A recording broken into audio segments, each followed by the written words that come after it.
क्या सिर्फ खाने का टाइम बदलकर वजन कम किया जा सकता है? तो हम बात करेंगे इंटरमिटेंट फास्टिंग की, एक ऐसी टेक्निक जो दुनिया भर के लोग इसे फॉलो कर रहे हैं और साथ ही साथ अपना फैट लॉस, हेल्थी लाइफ और एनर्जेटिक रहने के लिए इसे डेली रूटीन में शामिल कर रहे हैं। लेकिन क्या ये सच में काम करती है? क्या इसके नुकसान भी है?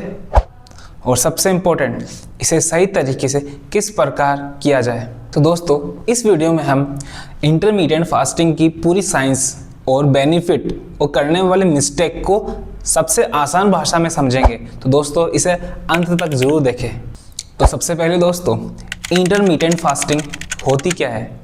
नॉर्मली हम दिन में 3 टाइम खाते हैं। मॉर्निंग में नाश्ता, आफ्टरनून में लंच, इवनिंग में डिनर और कभी कभी स्नैक्स रात को हो जाते हैं और कभी कभी बिस्किट वगैरह वगैरह कुछ ना कुछ खाते ही रहते हैं। लेकिन इंटरमिटेंट फास्टिंग में फोकस क्या खाना है उस पर नहीं, बल्कि कब खाना है इस पर है।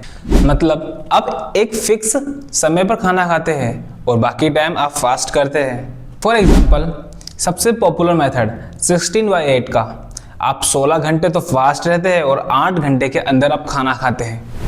तो दोस्तों, इसमें मान लीजिए कि 12 बजे आप पहला मील लेते हैं और 8 बजे आप दूसरा मील लेते हैं। देन उसके बाद आप अगले दिन के 12 बजे तक फास्ट करते हैं, जिसके अंदर आपको कुछ चीज़ें अलाउ होती है। उसके से पानी, बिना शुगर वाली ड्रिंक्स, ग्रीन टी और कॉफ़ी। लेकिन ध्यान रखें, इस फास्टिंग के दौरान आपको बिस्किट, नहीं शुगर वाले कुछ कोल्ड ड्रिंक, स्नैक्स या जूस ये नहीं लेना है। चलो दोस्तों, अब हम जानते हैं इस फास्टिंग के दौरान बॉडी में क्या क्या परिवर्तन होता है। दोस्तों, जब हम बार बार खाना खाते हैं तो बॉडी में गया हुआ खाना हमें एनर्जी में परिवर्तन होता रहता है, जिससे हमारे बॉडी फैट ना ही बर्न होता है, ना ही ये यूज़ हो पाता है। अगर आप फास्ट करते हो तो आपके बॉडी में रहने वाला बॉडी फैट यह यूज़ होता है। यहीं से दोस्तों फैट बर्निंग जर्नी स्टार्ट हो जाती है।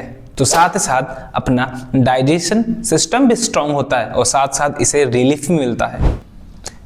इंसुलिन सेंसिटिविटी को इम्प्रूव करता है। लंबे समय तक फास्टिंग करने से अपनी बॉडी एक प्रोसेस एक्टिवेट करती है जिसे ऑटोफेजी भी कहते हैं। ऑटोफेजी का मतलब यह है कि आपकी बॉडी में डेड सेल अर्थात मृत कोशिका को यह रिमूव करके नई कोशिका में परिवर्तन करती है। लोग बाग इसे फैट बर्निंग प्रोसेस के नाम से नहीं जाना जाते। ओवरऑल बॉडी को इम्प्रूवमेंट और अपने नंबल स्वास्थ्य को ठीक रखने के लिए भी फास्टिंग किया जाता है। हमारी ये फास्टिंग पुराने और वेदों में इसका अच्छे से उल्लेख किया गया है, जिसमें हमारे हिंदू शास्त्रों में नवरात्रि, शिवरात्रि और सावन सोमवार के व्रत भी किए जाते हैं, जिससे हमारी बॉडी के जो डेड सेल है वो रिमूव हो जाए, साथ ही साथ हमारे नई कोशिकाओं को निर्माण हो जाए। तो दोस्तों, अब हम जानेंगे कि इंटरमिटेंट फास्टिंग की क्या क्या बेनिफिट्स है। पहला बेनिफिट्स तो यही है कि यह फैट बर्निंग प्रोसेस को तेज करता है, साथ ही साथ अपने फैट को यूज़ करता है, इसलिए बॉडी स्लिम और एक्टिव नज़र आती है। इंटरमिटेंट फास्टिंग से शुगर कंट्रोल होती है, अर्थात इंसुलिन लेवल कम होता है, जिससे हमारे बॉडी में ब्लड शुगर में कमी होती है और हमारा शुगर में कंट्रोल होता है। और सबसे इम्पोर्टेंट दोस्तों, सिंपल लाइफस्टाइल। इसमें क्या खाना है, कब खाना है, कितना खाना है, ये मैटर नहीं करता। इसमें आपको सिर्फ और सिर्फ खाने का टाइम निर्धारित करना पड़ता है। इंटरमिटेंट फास्टिंग से हमारे डाइजेशन सिस्टम इम्प्रूव होता है। दोस्तों, सबसे इम्पोर्टेंट बात, जो लोग बाग कॉमन मिस्टेक करते हैं उनको अवॉइड कैसे करें। तो दोस्तों, आप ध्यान रखें कि फास्टिंग करने के बाद आप अपने पेट को ठूस ठूस के ना खाएं। जो दोस्तों, फास्टिंग के दौरान कई लोग पानी प्रॉपर तरीके से नहीं पी पाते, जिससे उनकी बॉडी डिहाइड्रेट हो जाती है और उन्हें चक्कर और कमज़ोरी महसूस होने लगती है। तीसरी सबसे बड़ी मिस्टेक यह है दोस्तों, आप फास्टिंग के दौरान आप हैवी वेट और ज़्यादा कार्डियो एक्सरसाइज ना करें तो बेटर रहेगा। आप मॉर्निंग में उठ के नॉर्मल योगा या डेली रूटीन के काम कर सकते हैं। फास्टिंग के बाद दोस्तों आपको हेल्दी फूड खाना चाहिए, नट्स खाने चाहिए, प्रोटीन और वेजिटेबल ज़रूर खाने चाहिए और साथ ही साथ स्ट्रेस कम रखने के लिए प्रॉपर नींद भी ज़रूरी है। इससे आपकी बॉडी सिस्टम अच्छे से वर्क करेगा। साथ ही साथ अब लॉन्ग टाइम किसी भी बीमारी से ग्रस्त होने की संभावना कम हो जाती है। तो दोस्तों अब हम बात करेंगे इंटरमिटेंट फास्टिंग हर किसी के लिए सही नहीं है। हम ये जानेंगे कि किसे इंटरमिटेंट फास्टिंग नहीं करना चाहिए। अगर दोस्तों आप प्रेग्नेंट हो तो आपको इंटरमिटेंट फास्टिंग नहीं करना चाहिए, या आपको कोई डायबिटीज़ की प्रॉब्लम हो तो भी आपको इंटरमिटेंट फास्टिंग नहीं करनी चाहिए।